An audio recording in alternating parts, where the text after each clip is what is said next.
Hello again. It's time for Mio on MMA Podcast. We're doing predictions for UFC Fight Night.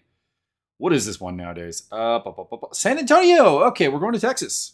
All right. Not the Apex Center. I'm not gonna lie. When I was looking at this card, I thought it was an Apex card for a long time. But hey, San Antonio, Texas. That's cool. Chito Vera versus Corey Sandhagen. I don't know why I always think it's Cody Sandhagen. I don't know why that is. Anyways, Corey Sandhagen facing off in the main event. That's an awesome main event. That's dope for a free card. It falls off quite badly after that. You've got a co-main event of Yana Santos, formerly Yana Kunitskaya. I'm going to miss the Kunitskaya name. I'm not going to lie. And Holly Holm. I haven't been interested in a Holly Holm fight in a long time. I'm not in the group of people who are flabbergasted that the UFC has signed her to a 6-fight contract or anything like that. She's still a good fighter. She's still one of the best bantamweights in the world. I'm just not super excited for any fights that she has. Dateland where Austin Lingo. That's a fun little action fight, but not really a main card one. Macy Barber, Andrea Lee. I'm actually looking further that. KGB Lee. Alex Perez versus Mano Cop. I am probably looking forward to a lot less than some of you. The reason is that both of those guys have like a hype train that I have never honestly been able to get on to. But we're going to break down that. I'm going to talk about Colby Covington. And I'm going to talk about one. And quick thing about Joe Rogan. Very quick thing. And I'm also going to talk about the Sohei Ham versus Izuki Harada fight that's coming up on 1 tomorrow. Because I think you should go watch that fight. Because I think it's going to be really, really good, actually. So anyways, let's get on to, let's run the final part of the intro, obviously. Give me a like, give me a follow, give me a subscription wherever you're watching this or listening to this. It's on YouTube, it's on Spotify, it's on Acast, it's on Anchor. And there is a Discord link in the description below, as well as a link tree, which will go to social media, Twitter, etc. And you can follow me there. So if you enjoy my breakdowns and whatever, I think you'll enjoy the Discord server. We have a mixed martial arts sim there, a fight sim, that right now we're doing this whole Costa Rica death match idea, which is, you remember the old Bodog fights down in Costa Rica? Well, it's that, but it's more of a blood sport, no holds bar type kind of deal. And the server has been taking turns trying to beat Jason McDonald, former UFC fighter, for a while. The reason being is the server is kind of anti-Jason McDonald because of me. I had a really, really negative encounter with Jason McDonald back when I was 20 or 21, and that has stuck with me for the last 15 years. And it will probably never go away. It probably never will. I am that kind of a do not forget biatch, I guess. So let's talk about Joe Rogan real quick. Joe Rogan recently had a deal where he said George Masvidal is better than GSP, in his prime. And I mean, it's kind of ridiculous to say that because defenders of Rogan will say well, he's just meaning that the next generation of fighters is better or whatever. Is Masvidal the next generation of fighters after GSP? Because George Masvidal's been fighting since 2003. A serious note here that this is a guy who has been fighting for 20 years almost at this point since his pro debut. And George St. Pierre, he's a guy who was, Masvidal is a guy who was part of the Strikeforce roster back in the day. Actually was part of Bodog, which I was just talking about a second ago. For comparison purposes, GSP debuted in 2002. So I think that's an incredibly bad example if you're trying to go with the sport has evolved, the sport has gotten better or whatever, because I don't think it has in the form of Masvidal. And no, GSP, their primes line up fair. Masvidal hit his prime while GSP was in his prime, and no one was hankering for that fight. So that was ridiculous. And another example of Joe Rogan getting overhyped about something. This was the dumbest thing he's ever gotten overhyped about. I will say that because he likes to get lost. He likes to sniff a little bit of hype and he'll get off the rails with it. But this one just doesn't make any sense. Let's talk about Colby Covington real quick. Maybe not that quick. So what I'm talking about here is there's a lot of hot conversation about Colby Covington on two fronts. One, should he be getting a title shot? And two, the whole threatening John Anik interview. And yes, he did threaten him. I want to make that clear. There are people who are like, I didn't hear him threaten him. Dude literally told John Anik to shut up. He doesn't want to see John Anik's kids grow up without a father. That's an implicit threat. That's not direct threatening. That probably won't hold up legally speaking, and I'm not advocating in any way for illegal action here. But it is threatening. Let's be honest. Let's, accept the fact that whether you believe that Colby Covington is a character or this is actually him, to a degree I'm in the middle there, he's being a heel, he's threatening someone. Here's the thing about Colby Covington's heel persona that I really, really, really, really dislike. It's one thing to be the bad guy. It is one thing to be the bad guy and to stoke up a fight and create interest in a fight. I honestly don't think it's a great idea on even at that level, because I think the great irony of this is that they keep saying, oh, well, you're interested now. You're going to hate watch it. Well, if you're talking to me, I'm going to watch a fight. I'm going to watch any fight, UFC fight card with a title fight. I'm going to watch. The question is not, will I watch it? The question is, am I going to watch it live or am I going to watch it afterwards? And generally, it'll be live. That's the deal. So, no, you're not generating any interest from me or really any hardcores on that regard. Now, the question is, does it generate interest in the casuals? I think the answer is yes, but it's not what his defenders constantly claim. Because his defenders will claim that people will watch a Colby Covington fight with the hopes that he gets his ass kicked. I have yet to meet anyone who is that. Like all the casual fans, family members, co-workers, friends, etc., people I play rugby with, the kind of weird idea that like there are casuals at a Brazilian jiu-jitsu school, but there are people that don't watch. No one in my experience has ever been like, you know what? I am so excited to see X fighter get his ass kicked. It's never really happened. It's honestly, I've never come across somebody who has paid for the pay-per-view for negative emotions. They have to like the guy that the guy they hate is fighting, or they have to actually like the heel. Conor McGregor being a great example of that. Like, because a lot like Conor McGregor's gimmick from a pro wrestling standpoint is a heel, but people cheer him. It's the same with Colby Covington. My honest opinion on Covington is fans of Colby Covington like his politics. They like his out-and-out assholeness. That's the casual appeal, not the hate watch. Because I have run into people who do like Colby Covington for his politics, do like Colby Covington for being real, which is ironic because if you have ever seen Colby Covington cut a promo, have an interview without sunglasses on, that man believes nothing he is saying. Absolutely nothing. Now, okay, so where's my line? I'm okay with him being the bad guy. I'm okay with him cultivating a fan base. I'm okay with him driving numbers. So why do I find the threatening of Anik to be a bridge too far, so to speak? It's simple. In pro wrestling, and people are going to be like, this is MMA, not pro wrestling, blah, blah, blah, blah. The kind of weird thing is the defenders of Colby Covington are like, it's a gimmick, it's a pro wrestling thing, it's not real, stop crying. And then they'll be like, but then when I start comparing it to pro wrestling, which is essentially what he's doing, they'll be like, but this is MMA. Here's the thing. In pro wrestling, you never set up something you can't pay off. You don't do it. Or, it'd be like, I guess you do. There's certain things like the TNA. Here's a perfect example, actually. It has been done, obviously.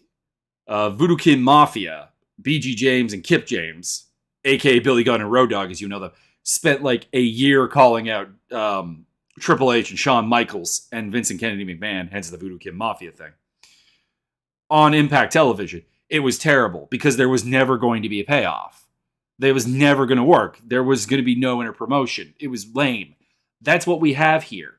You have Colby Covington talking smack about hurting an announcer, which he is not going to do because he would be in legal trouble, which is ironic because, of course, he, did get smacked by George Masvidal and did go to the cops about it. So, obviously, he's aware that if he smacks John Anik, it's gonna become a legal matter. And Anik is not going to get his payback. He's not going to pull the Jim Ross hitting him with the brass knucks when he took out Sean Morley or Jonathan Coachman years and years ago.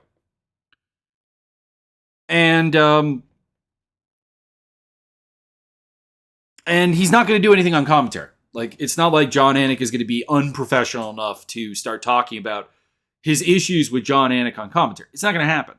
So there is literally no payoff to what he is, I'm doing air quotes here, hyping his fans up about. There's no payoff. So don't do it. It's stupid. It's pro wrestling done bad. It's not a moral thing for me. But anyways, let's go to the worthy of a title shot. I think the answer is no. Now, I don't agree with the hardcore anti-Colby line, which is like, he can't beat anyone in the top 5 of the division. Because realistically, I'd be tempted to pick him against anyone in the top 5 of the division. Like, put him in there with Bilal Muhammad, I'm picking Colby. Put him in there with Shavkat Rakhmonov, there's a chance I'm picking Colby. Put him in there with Khamzat Chimaev. Chimaev is the one that I actually think would beat him. Put him in there with Gilbert Burns. I would have some interesting thoughts. And the Leon Edwards fight, I have interesting thoughts. Like, this is not about my thoughts of like his not deservingness has nothing to do with me thinking he can't do it or he's a bad fighter, because he's a phenomenal fighter. But he's been inactive for a year. He has one win against a current ranked fighter, that being George Masvidal, who should not be ranked, in my humble opinion.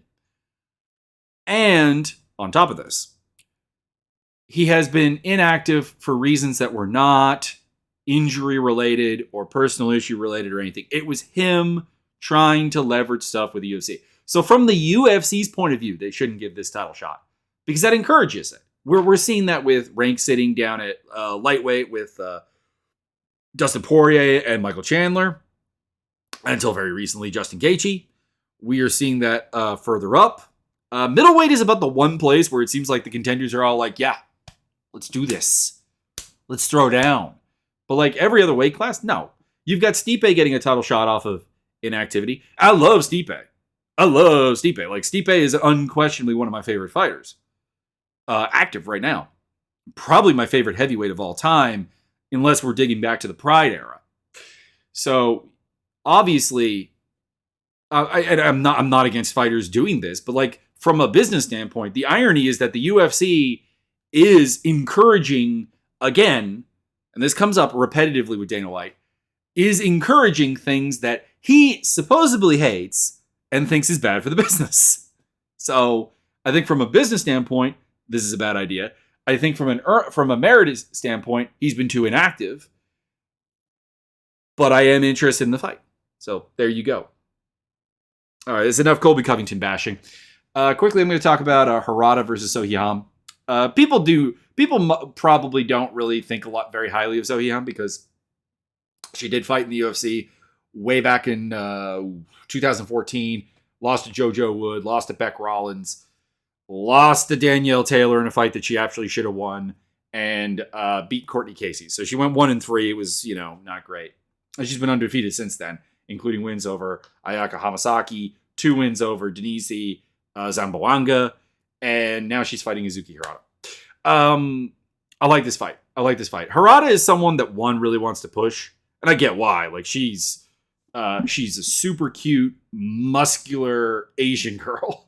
There's a demographic for that. I'm just saying. And she's pretty good. Like, she's very physically imposing. She's pretty exciting to watch fight. Like, she has a certain sense of showmanship to her and making things happen. She did lose to Shadowcat, Rin Radzawan, and I do believe she lost to Hishen Lin in her last fight. She got the decision, but I think I scored it for her. based on one's kind of like pride style judging. But, also has a win over Lisa Anderson, whatever. She is one of the better, essentially, atom weights in the world. She technically, I think, ends up getting ranked as a straw weight because of how one does the hydration test and so on. And to be honest, I don't think she should healthily make 105. But Sohee Ham, up against her, is this tiny ball of energy, super aggressive. She calls herself Hamdele Silva, and it's effective because she doesn't have amazing power or anything. Like we're talking about a woman who has 1, 2, 3, 4, 5 stoppage wins, six stoppage wins in a significant career. She's had 33 fights. 25 of those are wins. So she's had to win, on the cards 19 times. But yeah, this is just going to be really fun. It's going to be Ham's volume and activity and work rate and technicality, because I think she's a really well put together fighter, against Harada, who has this power wrestling game, power striking game.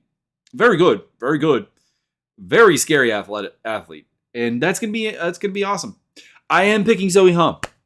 I just feel better about her and her ability to find convincing wins. I'm not convinced that Harada against a deep technician will win, but I'm open to it. In fact, I'm kind of hoping for it because I do if Harada can get past Sohee Ham, and I mean actually do it, not like a controversial decision or anything, goes out there and either finishes her or dominates her, takes a clear-cut decision. That's a huge step forward to becoming one of the best women fighters outside of the UFC. And I would applaud that. Because, again, I think she has tons of star potential and could be a big piece for one actually captivating the market. Because, I think one is more active in the lower weight classes for women, and particularly recruiting from Asia, which seems to be a hotbed of female talent, to make things happen. I could even, could you imagine her down the road against Weili Zhang, for example? Because for comparison, she's 5'2". She'd be smaller than Zhang, but she's probably one of the few people who Zhang just would not out Hercules kind of immediately. How tall is Zhang again? I think it's 5'3", 5'4", 5'4". Yeah. So yeah, kind of a smaller, and also Japan versus China. Oh my God, that would be huge. Anyways, unfortunately, I'm talking about fights that will not happen, but hey, it's still cool. Onwards to the UFC fight card. Cody Sandhagen versus Chito Vera. Sandhagen, of course, the taller guy, 3 inches taller. Actually, somehow has an inch less of reach. Vera has freakishly long arms. I always have a hard time explaining Chito Vera because when Chito Vera came in, he was this hardworking volume kind of BJJ guy, and he's turned into this stalking power striker, and it's worked so well. He often is losing fights until he wins them. They're think about how badly he hurt Rob Font and then realized that Rob Font outlanded him horrendously. Should not have won. I want to make that clear. Should not have won and didn't. I think Vera absolutely should have. But that's the kind of fight that he wants. He wants you to be hitting him a lot and doing a lot of effort to give him openings to just land his power because it's amazing. The question is, does seeding Cody Sandhagen the volume edge and the pace edge equal a win? Because Cody Sandhagen, super tough, super durable guy. He's been in there with some big hitters, and it's not really been a problem. The guy did just fight TJ Dillashaw not that long ago. He fought Yadong Song. He fought Peter Yan. Did not get finished by any of those. Fought Marlon Moraes. Did not get finished by him. Moraes, still a little dangerous in 2020. Yes, he did get absolutely wrecked by Aljamain Sterling. But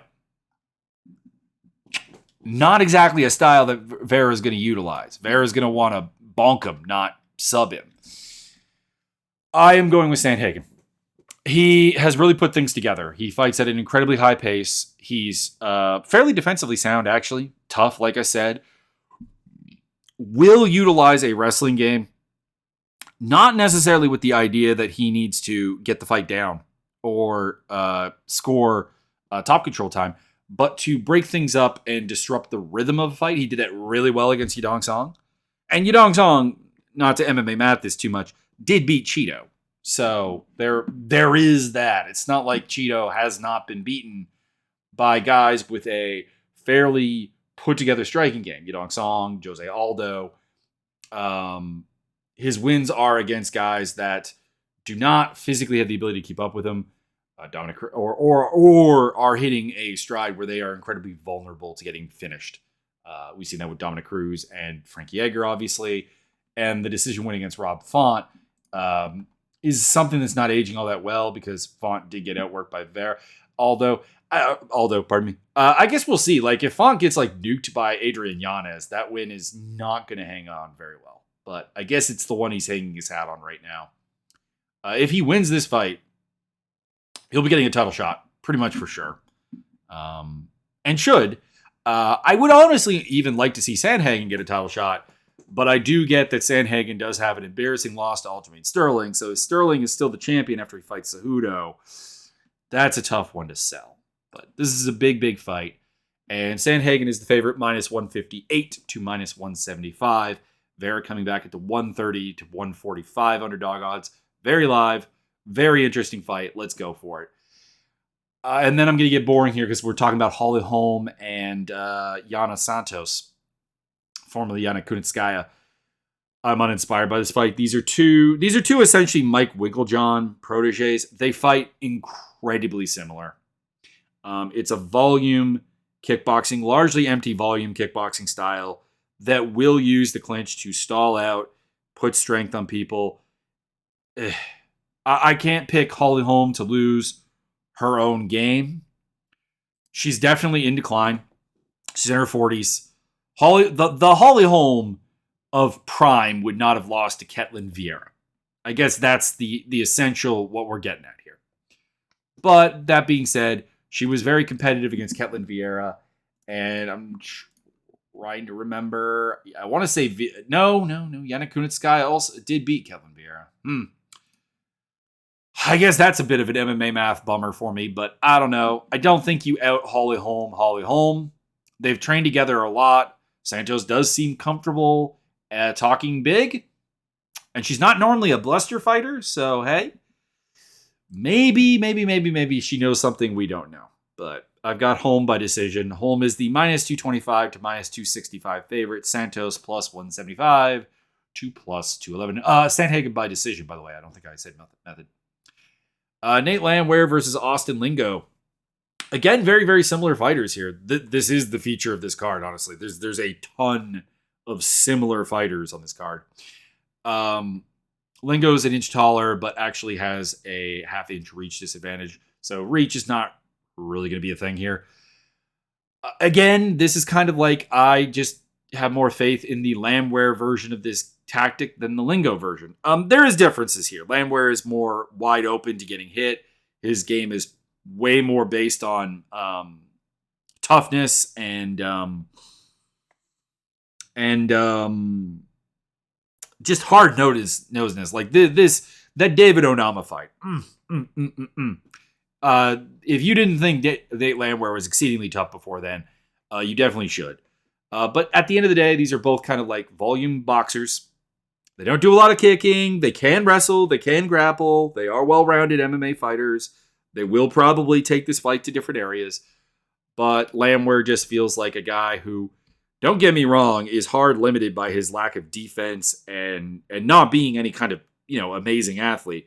But Lingo is also not anyone's idea of an amazing athlete and not.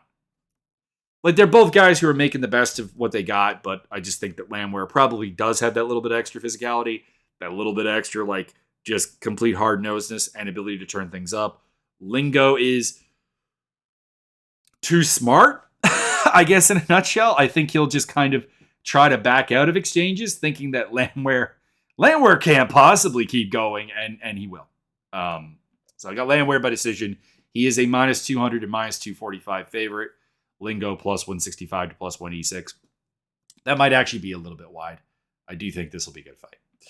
Andrea KGB Lee versus Macy Barber. Lee is, of course, exceedingly taller. She's actually only an inch taller, but she has 4.5 inches of reach, which is insane. But I do really kind of see this as a step up from the Montana De La Rosa fight for Macy Barber, because Montana De La Rosa and Andrea Lee, to me, have been very similar fighters in my head canon. Lee is a better athlete, a little bit more powerful, a little bit stronger, etc. Montana De La Rosa is a notably unathletic flyweight. But they both have kind of the same kind of volume-based activity thing, scrappy, utilizing the clinch a lot, when they probably actually shouldn't. Probably shouldn't. Andrea Lee got very, very comfortable on the regional scene of being like, I'm kind of strong, and I'm good in the clinch, and I'm just going to bully girls there. And every time she runs into someone who actually has a legitimate claim to elite athleticism, and Macy Barber does, she will still clinch with them and still go into their wheelhouse. And I have a ton of concerns about Macy Barber just in general. I do honestly think that she doesn't seem to be the mentally strongest fighter. She doesn't make the best decisions. She doesn't really... she's someone who I'm probably always going to pick against someone really physical, because she is a bully fighter. She is a fighter that goes out there and woman handles her opponents and does things. And I don't think the team alpha male relationship, which I think she's still there, is actually a good one. Because I've said this before. It's not that I feel that team alpha male is a bad gym. Their track record speaks for itself. Joe Benavidez, Uriah Faber, even Danny Castillo, TJ Dillashaw in his early days, Andre Fili. Obviously they produced elite talent. And even a couple of decent female fighters. But what I think is that when it comes down to it, they are a gym that will allow you to weaponize your already existing wrestling to a higher level. And Barber does not have a particularly technical wrestling game. She's just kind of a bully. I think there would be way, way better gyms for her to go to. I actually think Alliance MMA would be a good fit for her. I think Fortis MMA would be a good fit for her. I actually wouldn't even hate Rufus Sport. And I'm not normally a big fan of Rufus Sport, but I think that would even be an upgrade. And these are all things that she should probably be doing. That being said, Lee is going to give her the fight that she wants. In terms of she's going to be willing to clinch with her. She's going to be willing to engage in the bully zone with her. And Barber should be able to do to her a lot of what she did to Montana De La Rosa to pick up the decision win here. Barber is a 260-286 favorite. That is too wide. And Lee is plus 200 to plus 225. Alex Perez versus Mental Cop. Two hype trains I never honestly got on. Cop is a longer guy at 2.5 inches. Perez, the taller guy, but I don't think it really matters. So here are my concerns about both guys. In Alex Perez's case, he is an ultimate bully fighter. He is a guy who has historically had a really, really, really hard time if his opponent can put him on the back foot in any particular way and give him any notable resistance. I don't mean he's a bully in the sense that he gets hit and he goes away. He's not a high school bully. He's a guy who will take some licks and so on, understands it. But his idea of a fight is very much him winning pretty comfortably the whole way through. And when that does not happen, his power-based striking style is really good low kicks. He's a good wrestler. He's a good scramble. There's a lot to like there. But I just think he is mentally limited by the fact that every time he's faced significant pushback in a fight, it has led to him crumbling. And as much as I am not the biggest Mono Cap fan, because I have my own problems there. I think he fights at too low of a pace. I think that he can be lured into just not being aware of how the fight's going. Honestly, I have seen fights where Mano Cop looks like body language wise, talking in the corner wise, everything. He is ensured that he is winning. And he is absolutely not.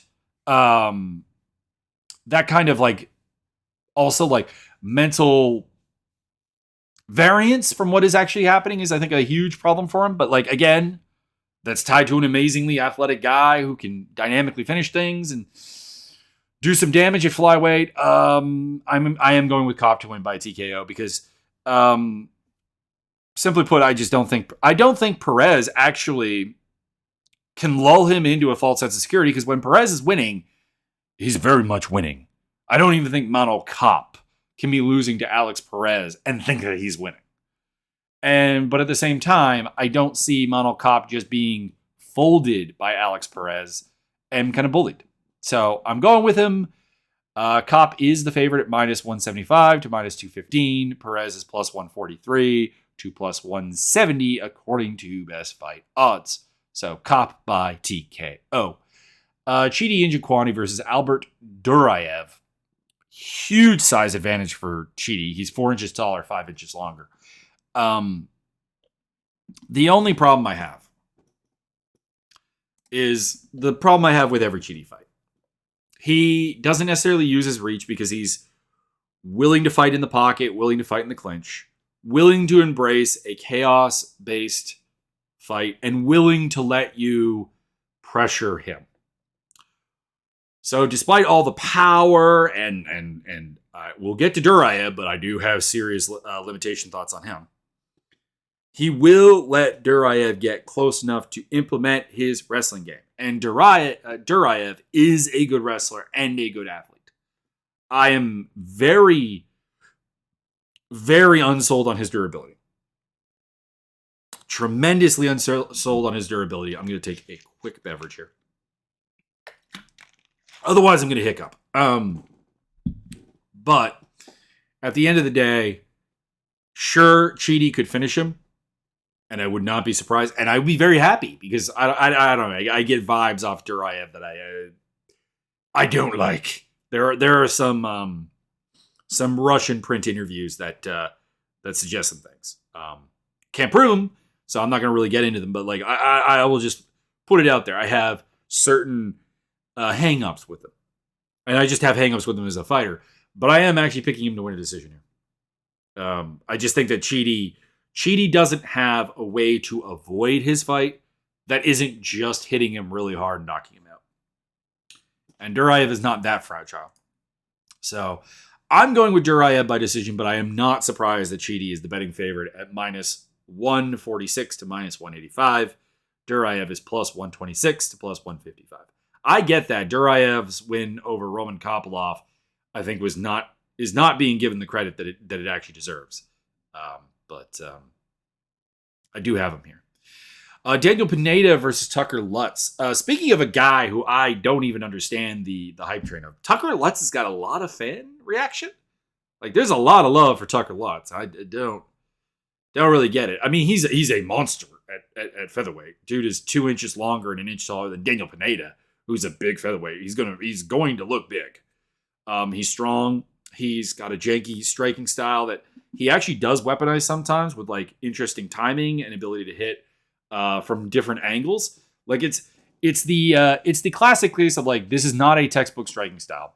This is not what any coach would teach you. But you seem to realize that and are actually trying to use it in a creative fashion. And I do appreciate that. He's got some power. He is strong. Like I said, he is big. But dude was kind of repetitively battered by Pat Sabatini in the clinch. Had his back taken. Was controlled. Didn't really have great reactions for that. Like, went to decision, which is impressive that you didn't get submitted by Pat Sabatini despite being unable to avoid grappling with him. But like, Daniel Pineda is actually a bit of a beast. Don't get me wrong. Daniel Pineda is no one's idea of a championship caliber fighter. Like, this is a dude who goes out there and will either burn you at the stake or self-destruct.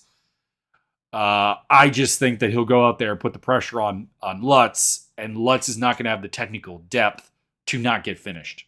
So I have Pineda probably by TKO, because I think Pineda will like give up on the idea of like rear naked choking him and just drop elbows, drop punches. Lutz is the favorite at minus 240 to minus 285. Pineda is the plus 180 to plus 245 underdog. I would bet on Pineda. I'm just saying. Steven Peterson, Lucas Alexander. This is one of a couple of fights on this card, along with CJ Vergara, Daniel Da Silva, Vinicius Salvador, Vitor Altamirano, and to a certain degree, Manuel Torres versus Trey Ogden. That features a guy who has made the most of limited physicality versus a guy who has physicality, has some good skills, has a way higher ceiling, but I'm not sure I can pick him. And in this case, Peterson is the dude who's making the most of what he's got, and Alexander is the dude with the higher ceiling. Alexander's an inch taller. He's 3 inches longer. Peterson is a grinder. He's a dude who puts toughness and durability and a constant, willingness to engage and be aggressive with you, on you. And I've seen that kind of work a little bit too much on Alexander to pick him. I like some of what Alexander's got. I like some of his striking stuff. I like some of his counters. I think he has decent power. He's got some creativity. But I just think Peterson can mash him. Just keep going forward, keep clinching, keep making him wrestle, keep doing your thing, pick up a decision that way. And Peterson minus 144 to minus 174. Alexander plus 120 to plus 140. Alexander is a live dog. If you can find him at a reasonable line, that could be something to legitimately bet on, because he is the better athlete. Trevin Giles, Preston Parsons. This is kind of like the upper level of this, where like Giles inch taller, 2 inches longer, huge welterweight, huge, legitimately big dude at the weight class, has a slick boxing game that I think is a terrible idea. Has an interestingly aggressive grappling game, which I also think may be a terrible idea, but like at the same time is also beaten like Roman Dolidze. He's terrible defensively. The only problem is I don't think Parsons brings enough variety. Like Parsons is you look up wrestle boxer in the dictionary, the MMA dictionary, and Preston Parsons' face is there. It's a power striking game. It hits hard, it's fast, it's explosive, but it's very repetitive. And he likes to bully people and take them down and do wrestler things. And against Giles, who's a guy who probably is actually big enough to be at middleweight, and I don't really know why he's cutting the extra weight. Probably will not actually work all that well. And Giles has that sneaky kind of slickster creative style that, like I said, is I think a terrible, terrible idea, because it involves him having defensive reactions and acumen that he does not have. And I don't think anybody should develop this style. Please, if you are thinking about training MMA, please do not turn into Trevin Giles. But yeah, I've got to go with Giles here. I've not overly been impressed with Parsons. Yes, the win over Evan Elder, I think is his name. The guy who just got headbutted by, or who lost by cut to Sabakov recently. Down, is quote a it's looking better, because Elder's looked actually pretty good since that fight. The problem is that Elder is also a lightweight. And like what Parsons was able to do there was largely just be the bigger dude. And Giles is bigger than him. You don't really bully Giles. It's an even money fight, surprisingly enough, minus 106 to minus 125 on Parsons. He's actually technically the favorite, I guess. Giles at minus 105 to minus 117. But I am picking Giles to win a decision by having some big moments and just not letting Parsons have long stretches of control or bully ability. CJ Vergara, Daniel Da Silva. See my thoughts on Peterson versus I'm blanking his name. Lucas Alexander. Vergara is, again, he's that tough dude, forward momentum, decent wrestle boxer, will wrestle, will strike, has some things going on. Daniel Da Silva falls apart. He really, really, really does fall absolutely apart. His run in the UFC. I'm actually surprised he's this high on the card because I look at like Altamirano and Salvador. That feels like a more long-term fight because Altamirano beat De Silva. He hurt him and put him down and pounded him out. And he got knee barred by Francisco Figueiredo. He got knocked out by Jeff Molina. I think he's a little bit fragile for what he wants to do. He wants to be super, super wild, which means he is going to get hit. I've got Vergara by TKO. I have no like specifically big faith in Vergara, and like it wouldn't surprise me if in 2 years Vergara was out of the UFC and De Silva was still here. Although, well, actually, it probably would because De Silva's lost 3 in a row, and this would be 4 in a row because I do think he's going to lose. I don't know. Maybe he comes back. I don't know. He just has a not really considered and put together style. It's not something I'm really ever going to pick against anybody who has any kind of like durability and game plan. And Vergara did handle Kleitz Rodriguez. He outlasted him essentially. I think he can do. I think he can do better even here. CJ is a minus 240 to minus 265 favorite. De Silva's plus 195 to plus 205. Does feel a little bit wide, but hey, it is what it is. Trey Ogden versus Manuel Torres. Ogden is an inch taller, but Torres has freakishly long arms and actually has the inch of reach. I'm not a big believer in either guy, but I do want to say I was horribly wrong about Trey Ogden's fight against Daniel Zellhuber. I had Zellhuber all the way. Now, in my defense, Zellhuber was a massive betting favorite. In fact, how big of a favorite was he? I still have best fight odds open here. Let me pull it up here. What did oh no, hang on. I'm thinking wrong.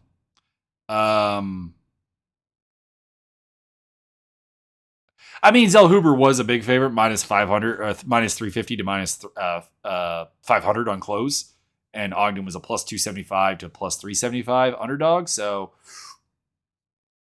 yeah, it was a big upset. So I can take solace in the idea that I was absolutely not alone in writing him off on that fight, and I'm gonna gamble that I'm right this time. Ogden is like he's a BJJ guy that doesn't have particularly good wrestling, and he does not have particularly good stand up. He's comfortable exchanging strikes. I'll give him that, but I don't know, man. You got beat by 15 minutes on the feet by Jordan Leavitt. I think that's all that needs to be said. Leavitt did just like nuke somebody, but he nuked somebody who was not UFC caliber. Like it was remarkably bad how bad getting nuked by Leavitt is. And he's not particularly physical in any way. Torres is a mess. He likes to throw incredibly heavy strikes. But I am picking him to club and sub Ogden because that's how Ogden loses a lot. So Manuel Torres by submission. Torres is a minus 140 to minus 195 favorite. The minus 195 line is a bit weird. Like it's one specific betting line that's like 30 points higher than anything else. So if you are looking to bet on it, you can get Ogden at 160 over there. He is as low as 118 plus 118. Vinicius Salvador versus Vitor Altamirano. This is Salvador's debut. Salvador wrecked Shannon Ross on Dana White Contender Series, but then we saw what Kleitz Rodriguez did to Shannon Ross, and I think you have to realize that Shannon Ross just isn't very good. Salvador is like he's a dangerous guy. Like he will do creative stuff. He will do wild stuff. He's quite long for the division. He has fight-ending ability, everything, whatever. But that feels like a lot like what I described Daniel De Silva. I think Salvador might be a slightly better version of that in the sense that I don't think I think he handles adversity better than De Silva does. I think he has some defensive instincts, but no, I've got Victor Altamirano to probably fairly easily win this one, and he would be my betting guy because he is minus 110 to plus 100. Like you can find him at even money, basically. And I'm pretty happy with this one. Final fight. Well, first fight of the night. Women's bantamweight fight. Tamiris Vidal versus Haley Cowan. I'm pretty big on Haley Cowan. Her debut got pushed back. Who was she supposed to fight? She was supposed to fight Eileen Perez and then got sick. So I guess that's the one worry is that, like, a month later, we're back here. She's fighting Vidal, who actually has a win over Eileen Perez, although admittedly by disqualification.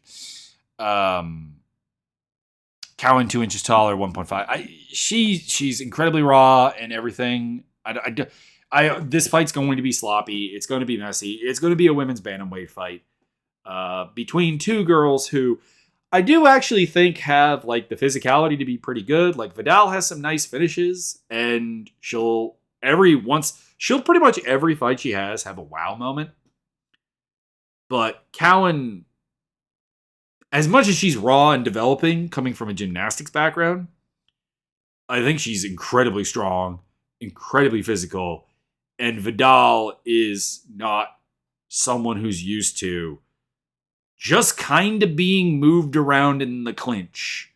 I've got Cowan by decision, but to be honest, she could get finished because she doesn't have the technical depth to really dominate a fight, and obviously, is super raw and everything. And the closed betting line of -115 to -130 for Cowan, and plus, -105 on some items here, to plus 105 for Vidal, does feel actually pretty appropriate. So not the longest one today. I knew I wasn't going to have a ton to say about this fight card. That's why I had the Colby Covington lead in. And even then, we're still under 50 minutes. So I hope you enjoyed. Check out the Discord server. Like I said, there's the career mode fighting there. There's also the deathmatch mode, which you might enjoy if you were like a Mortal Kombat fan. It's kind of like Mortal Kombat mixed with MMA. So there you go. You can also check me out on Twitch. Meodred is my name, and I am playing Super Mega Baseball right there, trying to go for my second championship in franchise mode with the Gronks. And you'll also see some BattleTech stuff on my Meodred Gaming channel. So hey, YouTube, that's on YouTube. So check out all the links, and I hope to see you over on the Discord.